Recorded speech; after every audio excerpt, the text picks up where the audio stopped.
அப்போ இப்போ எங்கே போகிறோன்னு எங்கள் தோட்டத்துக்கு போகிறோம். எங்கள் தோட்டம் எங்கே இருக்கு? அங்கே தான் இருக்கு. வீட்டுக்கு பின்னாடி செய்தான் இருக்கு.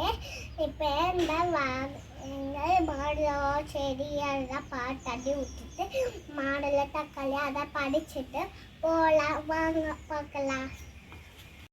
Hi friends, welcome back to Vinnathi channel.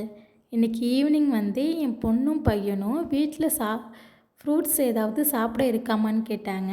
ஆனால் வீட்டில் ஃப்ரூட்ஸ்லாம் காலி ஆகிட்டதால் 2 பேரும் தோட்டத்துக்கு கிளம்பிட்டாங்க.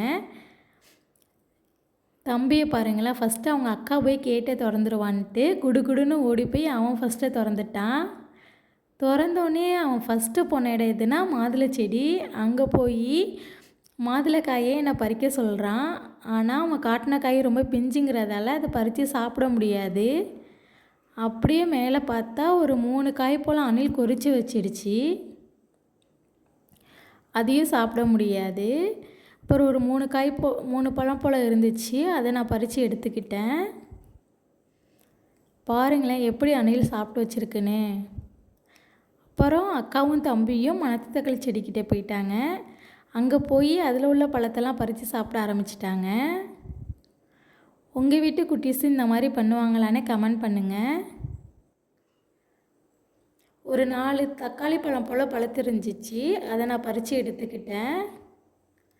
அதுக்கப்புறம் செடிக்கெல்லாம் தண்ணி விட்டுட்டு வீட்டுக்கு கிளம்பிட்டோம். வீட்டில் போய் அந்த மாதுளை பழத்தை அரிஞ்சு அவங்க 2 பேர்த்துக்கு கொடுத்தேன்.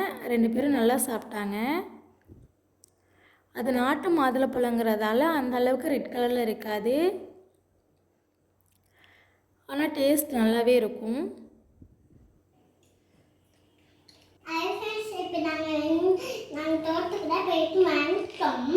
அப்போ நாங்கள் மாடைப்பழம் படிச்சுட்டு தக்காளி தான் படிச்சுட்டு நாங்கள் அதுதான் சாப்பிட்டுட்டு இங்கே பாருங்க. இங்கே அப்புறம் நம்ம சேனலை லைக் பண்ணுங்கள், ஷேர் பண்ணுங்கள், மறக்காமல் சப்ஸ்கிரைப் பண்ணிக்கோங்க. தேங்க்யூ.